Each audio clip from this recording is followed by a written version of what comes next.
Topic है altered states, the influence of psycho active drugs. तो basically हम यहाँ पे जब कॉन्शियसनेस की बात कर रहे हैं तो ऑल्टर्ड स्टेट में अब वो वाली स्टेट की बात करेंगे जब हम जिसमें कुछ लोग जो है ड्रग्स लेते हैं और उनकी कॉन्शियसनेस जो है वो थोड़ा सा चेंज हो जाती है, ऑल्टर्ड हो जाती है। तो इसमें जैसे हमने स्लीप की बात कर ली है, हिप्नोसिस की बात कर ली है, तो अब और चीजें हैं जिसको हम बोलते हैं साइको एक्टिव ड्रग्स। वो क्या ऑल्टर करते हैं, जैसे थिंकिंग, परसेप्शन, मेमोरी, ये सब चीजों में चेंजेस आ जाते हैं हमारे। And combination of those ability, many of the drug discuss in the following section are very useful and were originally develop to help people. जितने भी ड्रग्स आजकल की मिस यूज होते हैं उसमें बेसिकली जब उनका जो था ये बनाए गए थे तो ये यूज करने के लिए बनाए थे एज मेडिसिन, लेकिन धीरे धीरे उसका मिस यूज होने लग गया। तो ये जैसे लोगों को सर्जरी से पहले बेहोश करने के लिए, उनको पेन ना हो, डम करने के लिए, ये सब चीजों के लिए ये सब पहले यूज होते थे ड्रग्स। कुछ तो इसमें से स्लीप डिसऑर्डर्स को या अटेंशन डेफिसिट डिसऑर्डर्स को ठीक करने के लिए यूज होते हैं। बट अगेन ऑल्टर्ड स्टेट की बात कर रहे हैं तो मिस यूज के बारे में हम इसमें ज्यादा बात करेंगे। So, the usefulness of these drugs might not blind us to the dangers of misusing or abusing them. When taken for pleasure, जब हम किसी ड्रग को सिर्फ प्लेजर के लिए लेते हैं या फिर हाई होने के लिए, हाई होना मतलब किसी और स्टेट में जाने के लिए, अपनी कॉन्शियसनेस को ऑल्टर करने के लिए, या फिर अपनी पेन को कम करने के लिए, कौन सी पेन, साइकोलॉजिकल पेन, हमारे टेंशन को कम करने के लिए, और बिना सुपरविजन के, किसी डॉक्टर के पूछे बिना, बिना मेडिकल प्रोफेशनल के सुपरविजन के लेते हैं, तो ये ड्रग्स हमारे हेल्थ को बहुत ज्यादा रिस्क और बहुत डेंजरस हो सकते हैं हमारी हेल्थ के लिए। So one danger of such drugs is their potential to create either a physical or psychological dependence. तो सबसे ज्यादा तो प्रॉब्लम ये होती है कि या तो हम इन पे फिजिकली या साइकोलॉजिकली डिपेंड हो जाते हैं। फिजिकली डिपेंड होने का यहाँ पे मतलब है कि जब हम ये ड्रग्स नहीं लेते तो हमें फिजिकली बॉडी में कुछ प्रॉब्लम्स आ जाती है, जैसे पेन होना शुरू हो जाता है या फिर नोजिया होना शुरू हो जाता है। और साइकोलॉजिकल डिपेंडेंस का मतलब साइकोलॉजिकल हमें बहुत प्रॉब्लम आती है, ये सब ना यूज करके हम बहुत ज्यादा डिप्रेस हो जाते हैं, बहुत ओवर इमोशनल हो जाते हैं। तो इस तरीके से दो तरीके से हम डिपेंड हो जाते हैं ड्रग्स पे।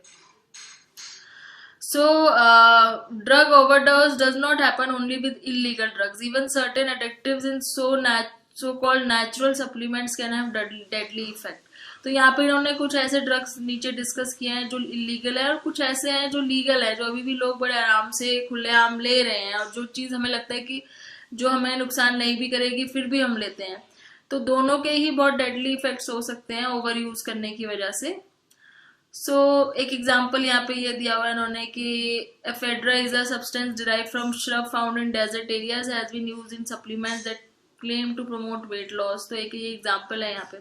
तो पहले फिजिकल डिपेंडेंस के बारे में बात करेंगे।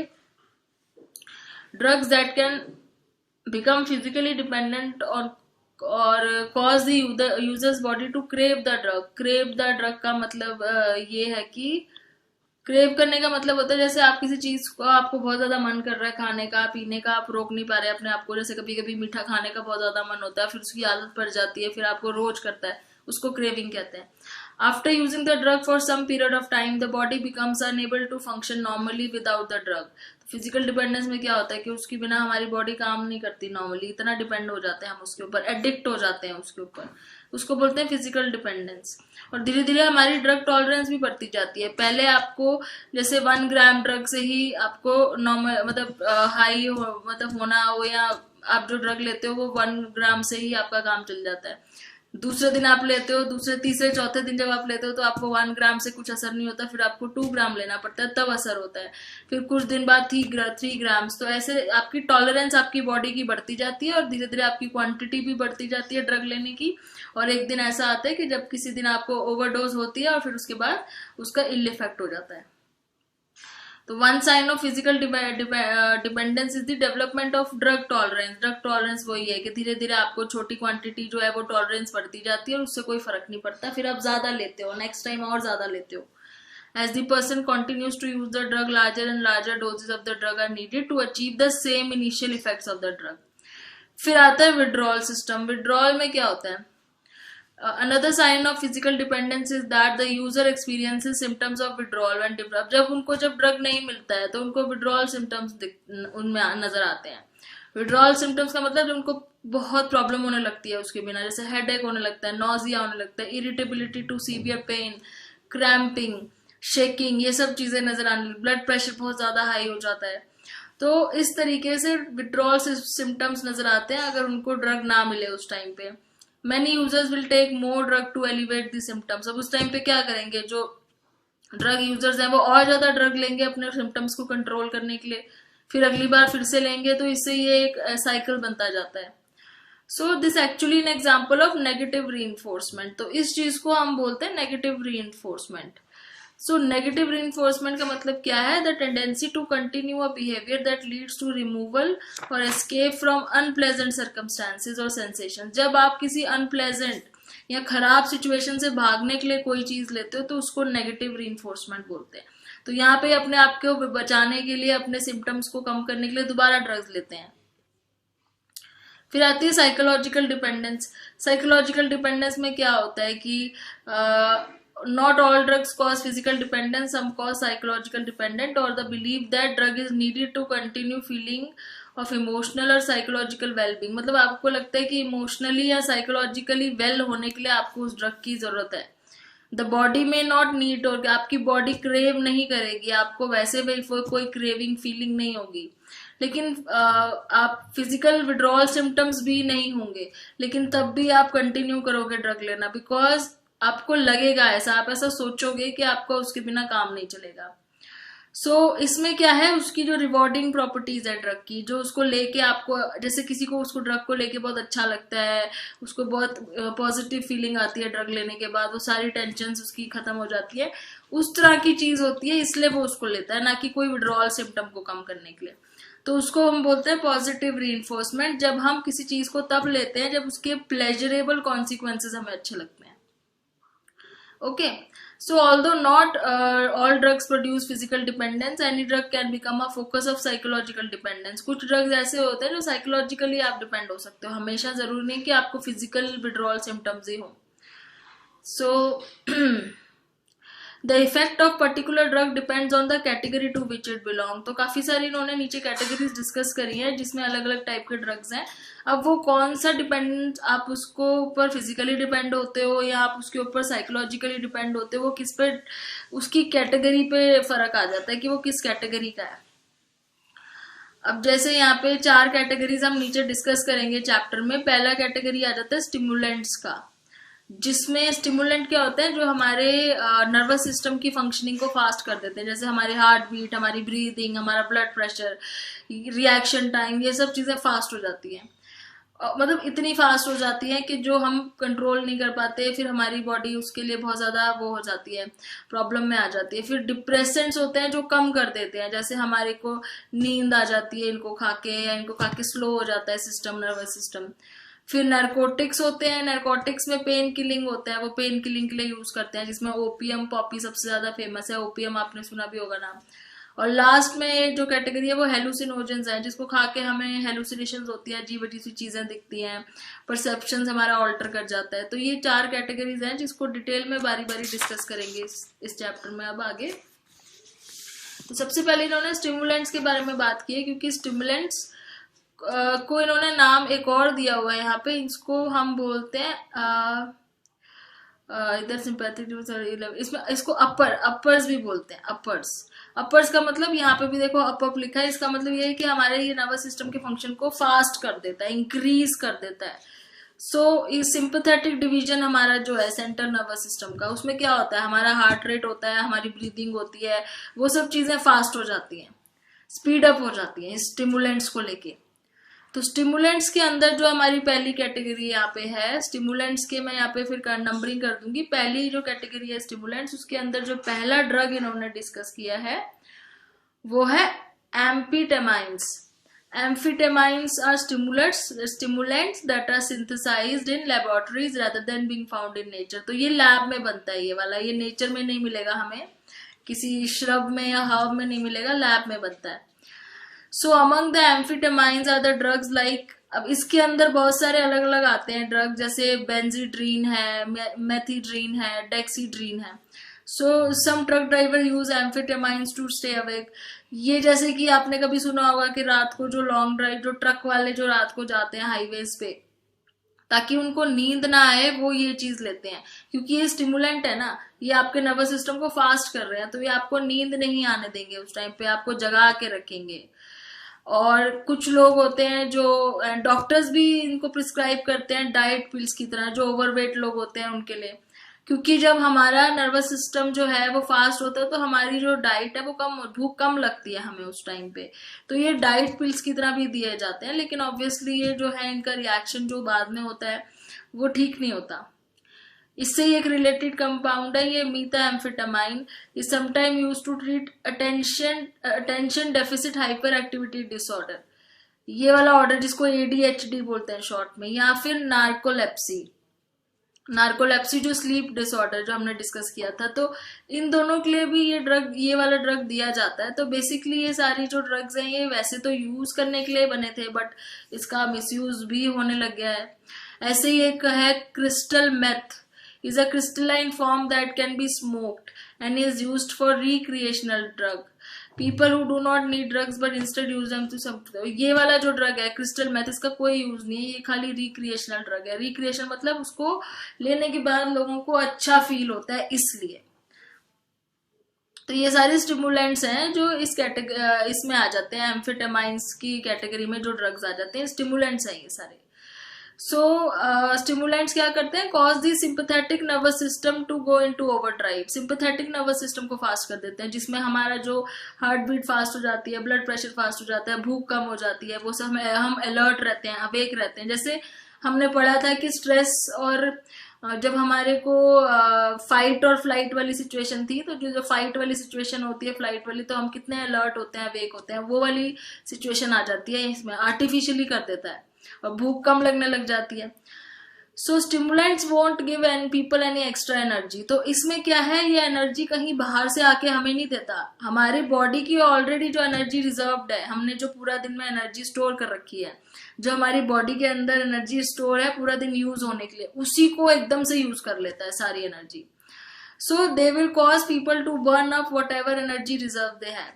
तो एपेटाइट कम हो जाती है, भूख कम लगनी शुरू हो जाती है. और फिर क्या होता है, जैसे ही एनर्जी सारी एकदम से यूज हो जाती है कुछ टाइम में, जब उसका असर खत्म होता है ड्रग का, तो वो एग्जॉस्टेड हो जाते हैं, एकदम ही एनर्जी टोटली खत्म हो जाती है, तो बॉडी एग्जॉस्ट हो जाती है. सो उसको, उस पोजीशन को फिर हम बोलते हैं क्रैश. ठीक है. व्हेन द इनएविटेबल क्रैश और डिप्रेशन कम, क्रैश मतलब डिप्रेशन मतलब जब एनर्जी पूरी खत्म हो जाती है, फिर एग्जॉस्ट हो जाते हैं. The tendency is to take more pills. फिर उस टाइम क्या होता है, फिर हमें लगता है कि हम इतना ज्यादा एग्जॉस्ट हो गए होते हैं कि फिर वापस से नॉर्मल होने के लिए वो ड्रग लेना पड़ जाता है, क्योंकि बॉडी टोटली एग्जॉस्ट हो जाती है, वो नॉर्मली अपने वो नहीं कर सकती, अपने आप को नॉर्मल फंक्शंस लाने में नहीं अपने आप को वो होती केपेबल, तो फिर से ये ड्रग लेना पड़ जाता है नॉर्मल होने के लिए. तो क्या हो जाता है, फिजिकल डिपेंडेंसी हमारी जो हो जाती है इस पे होनी शुरू हो जाती है, और अगेन टॉलरेंस भी बढ़ती जाती है, तो धीरे धीरे अमाउंट भी बढ़ता जाता है उस चीज का, तो हम ज्यादा लेते जाते हैं. Doses can easily become toxic and deadly. तो जैसे जैसे वो डोजेस ज्यादा हो जाती हैं तो वो जहरीला हो जाता है, डेडली हो जाता है. Nausea, vomiting, high blood pressure, strokes, ये सब चीजें होने लग जाती है. तो फिर इस स्टेट को हम बोलते हैं एम्फिटेमाइन साइकोसिस. ये वाली कंडीशन जब बिल्कुल ही हमारे हाथ से बाहर हो जाती है सिचुएशन, हमारी बॉडी जो है बहुत ज्यादा उससे रिएक्ट करना शुरू हो जाती है. Addicts to become delusional. Delusional मतलब पता ही नहीं चलता बाहर क्या चल रहा है, रियलिटी से उनका कांटेक्ट टूट जाता है, पैरानॉइड हो जाते हैं. पैरानॉइड का मतलब होता है जब उन्हें लगता है कि बाहर उनको कोई मारना चाहता है, तो डरते रहते हैं हमेशा, उनको लगता है कि सब लोग उन्हें मारने के लिए आ रहे हैं, तो ये इस तरह का रिएक्शन करने लग जाते हैं. तो इसको हम बोलते हैं एम्फिटेमाइन साइकोसिस. सो इसका जो स्लीप डिसऑर्डर के लिए जो यूज होता है वो नार्कोलेक्सी यहाँ पे नाम दिया हुआ है, जो मैं ऊपर बोल चुकी हूँ. बाकी डाइट पिल की तरह भी यूज होता है. तो ये इसके जो है वो वाले यूज है जो पॉजिटिवली यूज किए जाता है जहाँ पे इसको. तो फिर ये हो गया हमारा एक एम्फिटेमाइन. फिर दूसरा आता है स्टिमुलेट के अंदर कोकेन है, जो आप सबने नाम बहुत ज्यादा पहले भी सुना होगा। सो कोकेन में ये लिखा है कि unlike amphetamines, cocaine is a natural drug found in coca plant leaves. Cocaine कहाँ मिलता है? कोका प्लांट लीव्स में मिलता है, तो ये नेचुरली ऑब्टेन होता है। एम्फेटामाइन क्या था? लैब में बनता है। और इसमें ये लिखा हुआ है कि it produces feeling of euphoria. Euphoria का मतलब क्या होता है? Euphoria is a feeling of great happiness. तो ये कोकेन लेने के बाद, कोकेन बहुत कॉमन नाम है, आप लोगों ने सुना होगा, तो इसको लेने के बाद यूफोरिया की फीलिंग आती है, और एनर्जी, पावर, प्लेजर, इन सब से रिलेटेड है euphoria. So it also deadens pain and suppresses the appetite. ये क्या करता है? बेसिकली ये पेन कम कर देता है, पेन को कम कर देता है, और एपिटाइट को सप्रेस कर देता है, मतलब आपकी भूख को कम कर देता है। It was used rather liberally by both doctors and dentists. तो शुरुआत इसकी कैसे हुई थी? पहले डॉक्टर्स एंड डेंटिस्ट इसको यूज करते थे, और किस लिए करते थे? जैसे डेंटिस्ट क्या करते थे, आपकी जो टूथ एक्सट्रैक्शन, दांत निकालने से पहले अपने माउथ को नम करना ताकि पेन ना हो, उस तरह के कामों में यूज होता था cocaine. And near the end of 19th century and the beginning of 20th century, until the deadly effects of its addictive quality became known. तो बाद में पता चला कि इससे तो एडिक्शन भी हो जाती है लोगों को। So many patent medicine contain minute traces of cocaine. तो मेडिसिन में भी हुआ करता था पहले ये, जब तक इसके साइड इफेक्ट्स नहीं पता थे और इसकी जो रिजल्ट होते थे एडिक्शन के। और आपको पता ही है, बहुत फेमस एक कोका कोला जो ड्रिंक है, उसमें भी कोकेन पहले काफी ज्यादा होता था। इसको तो नर्व टॉनिक के नाम से ही बेचते थे, बट बाद में धीरे धीरे जब इसके डेट्रीमेंटल इफेक्ट्स के बारे में पता चलना शुरू हुआ, तो ये कोका कोला से इसको कोकेन को हटा दिया गया। सो 1929 के बाद कोकेन नहीं अवेलेबल थी कोका कोला के अंदर। सो उसके बाद है, cocaine is highly dangerous drug, not just for addictive properties. Some people have convulsions and many may even die by using cocaine for the first time. तो ये इसकी तो बहुत ज्यादा डेंजरस इसमें प्रॉपर्टीज बताई हैं कि एडिक्टिव तो है ही, एडिक्शन तो हो ही जाता है, बट कुछ लोगों को उसमें कन्वर्जन्स मतलब फिट आना शुरू हो जाता है, दौरे पड़ना शुरू हो जाते हैं, या फिर मर भी जाते हैं, पहली बार में ही मर जाते हैं। एडिक्शन तो बात की बात है। It can have devastating effects on children born to mothers who use cocaine. अब जब जिनकी मदर्स लेती हैं, उनके जो बच्चे होते हैं, उनको बहुत ज्यादा इसका इफेक्ट नजर आता है, जैसे कि उनके ऊपर वो लर्निंग डिसेबिलिटीज हो जाती हैं, उनको लर्निंग में प्रॉब्लम होती है, लैंग्वेज डेवलपमेंट में प्रॉब्लम होती है, inability to cope adequately with stress, stress से नहीं कोप कर पाते, तो इस तरह की प्रॉब्लम्स होती हैं। Laboratory animals have been known to press a lever to give themselves cocaine rather than eating or drinking, even to a point of starvation and death. मतलब ये कोकेन खाने से क्या होता है, आपकी भूख दबा देता है ये। तो इन्होंने लैब में जब एनिमल्स पे इसकी टेस्टिंग की थी, तो उसमें ये देखा था कि वो कोकेन को खाने के लिए बार बार वो हो रहे थे, ना कि कुछ खाने के लिए, खाना खाने के लिए, जबकि वो बाद में भूख से चाहे मर भी गए तो भी। तो ये लैब में इसको एक्सपेरिमेंट, इसका इफेक्ट देखने के लिए किया था। एंड अब इसके ऊपर फिजिकल डिपेंडेंसी कैसे हो जाती है? जैसे although cocaine users do not go through the same kind of physical withdrawal symptoms that users of heroin, alcohol and other addictive drugs, user will experience a severe mood swing. इसमें क्या होगा? Severe mood swing होगा, जैसे depression सा हो जाएगा, या बहुत ज्यादा कभी आपको लाइट फील, या बहुत ज्यादा कभी टायर्ड फील होगा, जो क्रैश जिसके बारे में ऊपर बात की थी। सो सीवियर मूड स्विंग होगा, और followed by extreme tiredness, nervousness होगी, टायर्डनेस होगी, थकान होगी, इनएबिलिटी टू फील प्रेशर, आपको अच्छा नहीं लगेगा, पैरानोया मतलब डर लगने लग जाएगा हर चीज से। The brain is the part of the body that develops the craving for cocaine because of chemical changes caused by the drug. तो यहाँ पे क्रेविंग किस पार्ट को होने लग जाती है आपके बॉडी को? ब्रेन जो है वो इसको कोकेन को क्रेव करता है। और इसके फिजिकल डिपेंडेंसी के साइन क्या है? कंपल्सिव यूज, आपको बार बार मन करता है उसको यूज करने का, आप मना नहीं कर पाते। लॉस ऑफ कंट्रोल, आप उसके ऊपर इतना ज्यादा डिपेंडेंट हो जाते हो कि आप बिना ड्रग लिए आप कोई काम नहीं कर पाते, एग्जॉस्टेड फील करते हो हमेशा ही। Disregard for the consequence of use, आपको चाहे पता भी हो कि उसको खाने के बाद मेरे साथ ऐसा होगा, तो भी उससे फर्क पड़ना बंद हो जाता है। वो झूठ बोलना शुरू कर देते हैं, जिनको कोकेन की आदत लग जाती है, चीट करना, लोगों से झूठ बोलना, चीजें चुराना, स्टील करना। उनकी जॉब चली जाती है ऑब्वियसली, क्योंकि वो हमेशा ही उस तरह का बिहेवियर, कंपल्सिवनेस दिखाते हैं, नॉर्मल बिहेव नहीं कर पाते सोसाइटी में, रिलेशनशिप्स उनके ब्रेक हो जाते हैं, उनका सारा पैसा जो है वो कोकेन में ही चला जाता है। तो कुछ लोग जैसे रेंट पैसे ले लेते हैं, दूसरों से उधार ले लेते हैं, बाद में दे नहीं पाते। तो ये सारे कॉन्सिक्वेंसेस होते हैं। उसके बाद भी उनको पता होता है कि वो किस तरीके से उनकी पूरी लाइफ को डैमेज कर रहा है, फिर भी वो चीज वो लोग नहीं, उसको अपने से आदत से नहीं हटा पाते। As addictive as cocaine, there is one other stimulant that is usually described even more addictive. Most experts in addiction seem to agree that although crack cocaine, एक और कह रहे हैं कि कोकेन जैसा ही एक और एडिक्टिव वो है ड्रग है, जिसको इन्होंने नाम दिया है क्रैक कोकेन, जो इससे थोड़ा सा कम प्योर होता है और थोड़ा सस्ता होता है, नॉर्मली स्ट्रीट्स में मिलता है। सो उसको इन्होंने produces addiction nearly 3/4 of the people who use it. तो वो भी एक तरह का इन्होंने देखा है कि उससे भी होती है एडिक्शन। और nicotine produces addiction in 99% of the people who use it. तो निकोटीन, हम जो आगे बढ़ने वाले हैं उसके बारे में बताया है कि निकोटीन जो यूज करता है उनको 99% लोगों को एडिक्शन हो जाती है निकोटीन से। तो कोकेन के बाद आगे चलते हैं निकोटीन पे। सो निकोटीन के बारे में क्या लिखा है कि every year nearly 4,30,000 people in United States die from illness related to smoking. तो निकोटीन जो आपको स्मोकिंग से पता चल गया होगा कि निकोटीन कहाँ पे अवेलेबल, किस चीज में होता है। और इसमें क्या लिखा हुआ है कि remember cocaine, heroin, morphine and many other current controlled substances और लिकोस टू बी लीगल। ये बोल रहे हैं कि पहले ये सब चीजें लीगल हुआ करती थी, जब धीरे धीरे ये पता चला कि इनकी वजह से कितनी ज्यादा लोगों को प्रॉब्लम्स हो रही हैं, तो फिर इनको इलीगल करा था। तो निकोटीन के बारे में देखते हैं। अब हम ये तीसरा आ गया ना, पहले हमने एम्फेटामाइन पढ़े, फिर दूसरा हमने कोकेन पढ़ा, तीसरा स्टिमुलेंट्स के अंदर तीसरा ये निकोटीन है। Is a relatively mild but nevertheless toxic. थोड़ा माइल्ड है लेकिन टॉक्सिक है फिर भी बहुत ज्यादा। और ये स्लाइट रश, मतलब जैसे आपको अराउजल करने में, आपको अलर्ट करने में इसको यूज किया जाता है।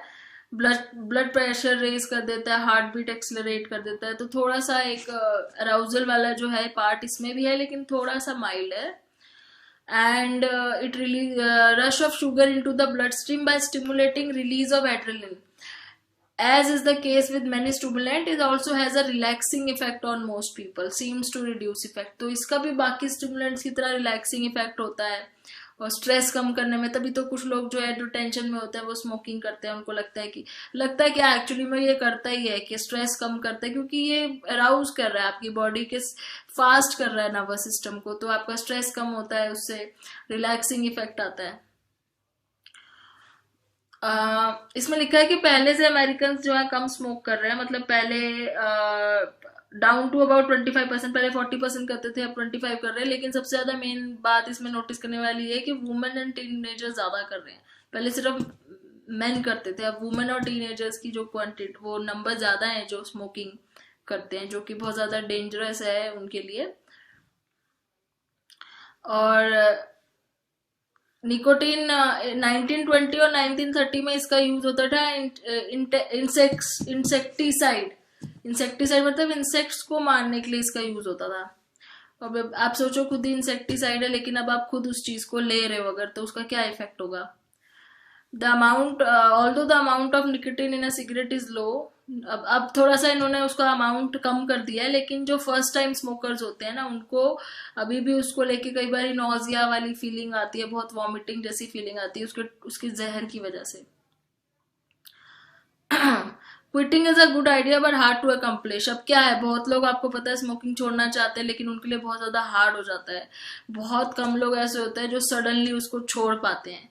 So why is it so difficult quit using tobacco products? तो इतना डिफिकल्ट क्यों है? क्योंकि एक तो ये एडिक्टिव बहुत ज्यादा है, इसकी जो नेचर एडिक्टिव, मतलब ये बहुत जल्दी इसकी आदत पड़ जाती है, इसको छुड़ाना बड़ा मुश्किल हो जाता है। और इसके जो फिजिकल विड्रॉल सिम्टम्स हैं वो भी बहुत बैड होते हैं, जैसे कि हमने ऊपर कोकेन वगैरह के पढ़े थे। So people don't think about nicotine as being bad. लोगों को ये लगता है कि स्मोकिंग करना इतना बैड नहीं होगा जितना कोकेन या हीरोइन लेना है, इसलिए वो लेना शुरू कर देते हैं। लेकिन बाद में जब वो एडिक्ट हो जाते हैं उससे, तो उसको छोड़ने का जो असर होता है, विड्रॉल सिम्टम्स होते हैं, वो उतने ही खराब होते हैं जितना एक कोकेन के हो सकते हैं। सो स्मोकिंग रुकवाने के लिए काफी सारे मेथड्स आजकल आ गए हैं, जिसमें एक तो एजुकेट किया जाता है लोगों का बिहेवियर चेंज करने, जैसे रिहैबिलिटेशन सेंटर्स वगैरह होते हैं। इसमें वो साइकोलॉजिस्ट के पास जाते हैं, फिजिशियंस के पास जाते हैं, जिन लोगों से उनको ये हेल्प मिल सकती है कि किस तरीके से स्मोकिंग छोड़नी है। कुछ मेडिकेशंस भी आ गई हैं जो इसकी क्रेविंग को कम कर सकती है, जैसे there are nicotine containing gums है ना, कुछ च्युइंग गम्स टाइप की आ गई हैं, आपने एड्स में भी देखा होगा, लोजेंजेस हैं, कुछ टॉफीज ऐसी आ गई हैं जिनको खा के आपको निकोटिन वाली ही चीज ऐसा लगता है निकोटिन ले रहे को, एक्चुअली में होता नहीं है। पैचेस है, patches worn on the skin to deliver, एक पैचेस आप स्किन पे पहनते हो जो आपको बताता रहता है कि आपने ओवरडोज ले लिया है उसका, या ओवरडोज हो रही है आपकी, तो आप रुक जाओ। Such nicotine replacement therapies deliver nicotine much safer and control. इससे क्या होता है, धीरे धीरे कंट्रोल होना शुरू हो जाता है। जो यूजर है वो कम करना शुरू कर देता है धीरे धीरे, जब उसको दिखता है कि वो ओवरडोज ले रहा है तो उससे उसकी क्रेविंग कम होना शुरू हो जाती है। तो ये इस तरीके से निकोटिन को छुड़वाने के लिए इस तरह के प्रोसीजर्स यूज किए जा रहे हैं। उसके बाद चौथा स्टिमुलेंट जो आता है, फिर आता है कैफीन, और ये तो आपको पता है ऑलमोस्ट सभी लोग लेते हैं, क्योंकि हम सब कभी ना कभी चाय, कॉफी, चॉकलेट, सोडाज ये सब चीजें यूज करते हैं।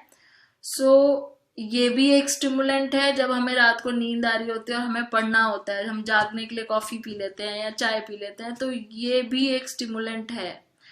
एंड कुछ लोगों को लगता है जो वो ड्रग्स नहीं लेते किसी तरीके का, लेकिन अगर वो चाय, कॉफी या इस तरह की चीज डेली ले रहे हैं तो इसका मतलब वो भी एक ड्रग यूज कर रहे हैं। Caffeine is a stimulant found in coffee, T, sodas, chocolate, और काफी सारे ओवर द काउंटर, मतलब जो मेडिसिन आप ले लेते हो कभी कभी डायरेक्टली केमिस्ट से, उनमें भी होता है caffeine. Caffeine is another natural substance like cocaine, nicotine, ये भी नेचुरल है, लैब में नहीं बनता। और ये कहाँ होता है, कॉफी बीन्स में होता है, टी लीव्स में होता है, कोका नट्स में होता है, एंड और बहुत सारे प्लांट्स हैं ऐसे जिसमें कैफीन होता है। तो ये एक माइल्ड स्टिमुलेंट है। ये एक्चुअली माइल्ड है, वरना अगर ये भी बहुत तेज होता तो हम शायद सब लोग इसको नहीं लेते, पर हमें इसका पता नहीं चलता इतना ज्यादा कि हमारे माइंड में अलर्टनेस हो जाती है। पेन, ये कभी कभी पेन भी रिलीव करने में, जैसे आपने बहुत बार सुना होगा कि लोग कहते हैं हमारा सर दर्द हो रहा है हमें चाय पिलाओ, तो वो क्यों है ऐसा, क्योंकि पेन रिलीवर में भी ये थोड़ा थोड़ा इसका रोल होता है। और खासकर आपने कोई दवाई अगर ले रखी है एस्पिरिन टाइप की, तो ये उसका फंक्शन और फास्ट कर देता है, उसका effect. So caffeine is mostly added to pain relievers. Contrary to popular belief, coffee does not help induce sobriety. All one would get is a wide awake drunk. तो कॉफी पीने से sober नहीं होते हैं, उल्टा हम वाइड अवेक ड्रंक ही होते हैं, एक ड्रंक की तरह ही होते हैं।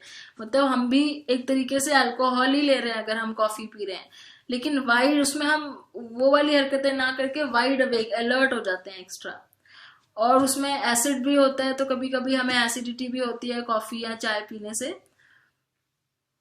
तो ये सारे स्टिमुलेंट्स थे, 4 स्टिमुलेंट्स थे जो हमने डिस्कस किए। और इसके बाद नेक्स्ट वीडियो में हम डिप्रेसेंट्स के बारे में बात करेंगे, जो हमारे नर्वस सिस्टम को स्लो कर देता है। तो इसको भी मैं यही फिनिश